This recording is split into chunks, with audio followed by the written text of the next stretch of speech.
ध्यान रखना, कर्मों की विचित्र लीला है। तुम कितना भी पुण्य कमा लो, अभी पुण्य कमा रहे ना, और यदि आपको नरक आयु का बंध हो गया, समझ आ रहा? यदि नरक आयु बन गई और जीवन भर पुण्य कमाओगे तो नरकों में तो तुम्हें जाना पड़ेगा। तो जीवन भर का जो पुण्य है वह नरकों में पाप में बदल जाएगा ऑटोमेटिक। गई मेहनत बेकार। क्या हो जाएगा? सारा पुण्य किसमें कन्वर्ट हो जाएगा? ये मत कर रहे। परोन्मुखी उदय इसे कहते हैं। वह कर्म जो है अपना लक्षण छोड़ के उसके साथ मिल जाता है, क्योंकि नरकों में पुण्य का उदय कभी नहीं होता, पाप का ही उदय, सतत पाप का उदय निरंतर। तो जो तुमने पुण्य कमाया वो किस में कन्वर्ट हो जाएगा? जैसे मोदी ने नोट बदले, है ना, तो वो असली नोट रातों रात किस में कन्वर्ट हो गए?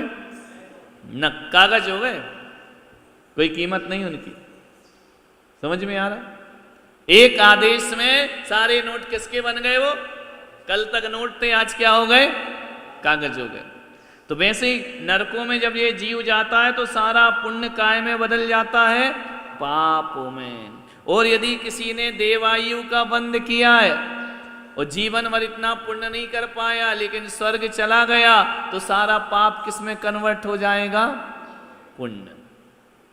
क्योंकि देवों के पूरी आयु तक कभी भी पाप का उदय नहीं होता, और नरकों में पुण्य का उदय और मनुष्य में दोनों का उदय होता है, पुण्य का भी। और नरकों में कभी सुख नहीं है, स्वर्गों में कभी दुख नहीं है, और मनुष्य को क्या है? सुख भी है और दोनों ही है। अब सोच लो अपने को सदा पुण्य का उदय है या पाप का भी है? एक सा है क्या जीवन? मनुष्य का जीवन एक सा नहीं होता। पुण्य का उदय भी चलता है और उसमें नरक का जीवन एक सा होता है। जैसे जन्म लिया तो मृत्यु तक, नरकों की कम से कम आयु मालूम है? 10,000 वर्ष कम से कम, मिनिमम, मैक्सिमम 33 सागर। स्वर्गों की मिनिमम आयु कितनी है? 10,000 वर्ष, मैक्सिमम वहां भी 33 सागर।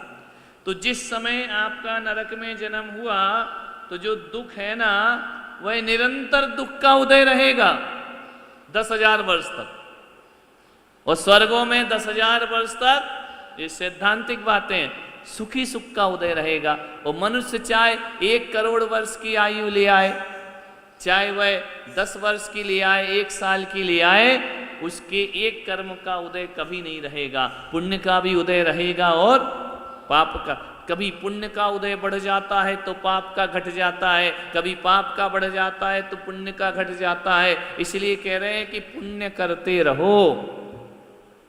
पुण्य करने से क्या होगा? हमारे उपद्रव नाश होंगे। पुण्य कैसे करें?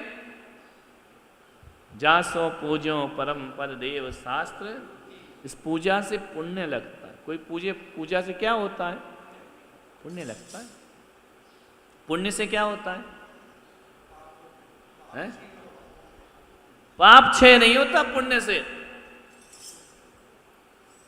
पुण्य से पाप का नाश नहीं होता, पाप तो रहेगा ही, लेकिन जब पुण्य ज्यादा हो जाएगा तो पाप क्या हो जाएगा? उसकी संख्या कम हो जाएगी। कम हो जाएगी तो फिर क्या होगा?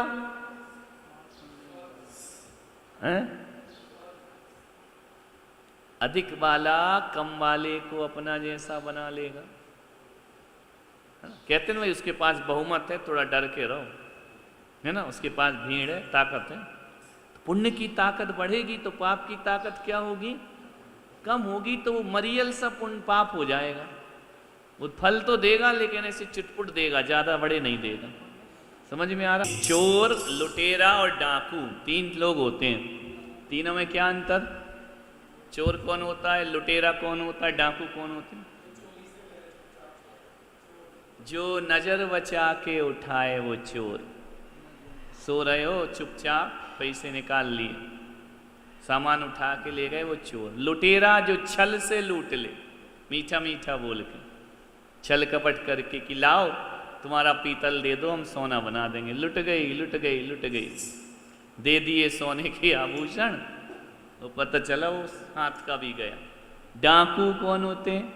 जो डरा के लें, धमका के लें, जो तुम्हारे धन को धमका के डरा के ले जाए, गर्दन पकड़ के बंदूक दिखा के, वो डाकू।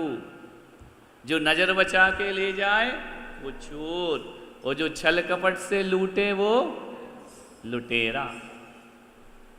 ऐसे लोग से पाला पड़ सकता है ना? अपना तो रोज ही पड़ता है, कितने चले गए तो कल्ला को बड़ी हंसी आ रही।